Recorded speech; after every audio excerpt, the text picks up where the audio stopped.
बनारस में एक घटना हुई जहां गोस्वामी तुलसीदास जी रहते थे, ठीक उसके पास कुछ ही घर मकान आगे अभी अभी शादी हुई किसी की। थोड़े ही दिन हुए थे कि पति की मृत्यु हो गई। इससे बड़ा और कष्ट और दुख का क्या बात होगी। सभी लोग अत्यंत पीड़ित हुए और उस नववधू के तो शोक की कोई सीमा ही न थी। नववधू में इतना गुण था कि वो संत सेवी, भगवत सेवी, भगवान नाम में रुचि निष्ठा रखने वाली थी। बड़ी भारी शव यात्रा तैयार की गई, कफन बांधा गया और जब शव यात्रा में पति को लिए जाया जा रहा था तब नववधू का शोक ऐसा चढ़ा।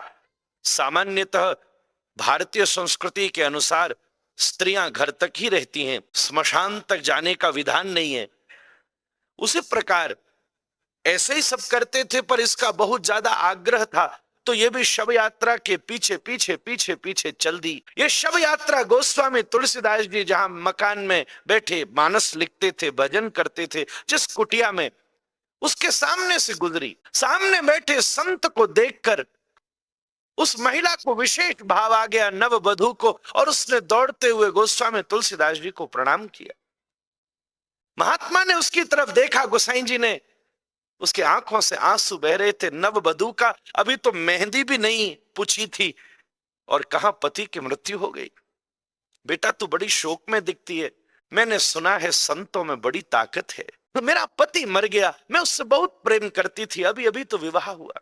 या तो शास्त्र गलत हैं और या फिर संत में ऐसी ताकत है जो सब कुछ बदल सकता है, प्रारब्ध बदल सकता है। आप तो मुझ पर ऐसी कृपा करो।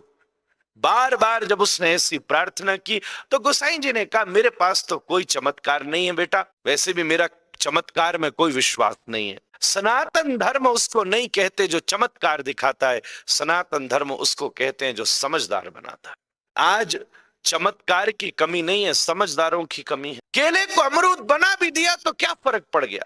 आपका दुख अगर सुख में बदल भी गया तो ये भी टेम्परेरी ही है, थोड़ी देर बाद फिर वही होने वाला है। संत की कृपा ये नहीं है जो दुख को सुख में बदल दे, संत की कृपा ये है जो सुख और दुख दोनों से ऊपर उठा दे, दोनों से। फिर भी बेटा तू आई है तो मैंने मानस में एक चौपाई लिखी थी, उस चौपाई का मैं स्मरण करके तुझे उपाय दे सकता हूं। एक बात आपसे और कहूं, मेरे सब सावधान श्रोता बैठे हैं, धर्म उपाय नहीं देता, धर्म समाधान देता है। उपाय में समस्या है, समाधान में शांति है। फिर भी मैं तुझे एक समाधान दे सकता हूं। मानस की एक चौपाई है, इसलिए भगवान के नाम में भाग्य को भी बदल देने की ताकत है बेटा, इसलिए राम का नाम ले, बस ये कह सकता।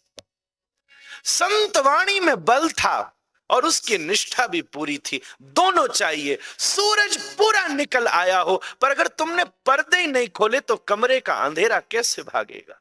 गुरु और गोविंद ने कृपा का सूर्योदय कर दिया हो पर तुम्हारे भीतर श्रद्धा और निष्ठा भी पक्की चाहिए, तभी तो पर्दा खुलेगा, नहीं तो अंधेरा बना रहेगा।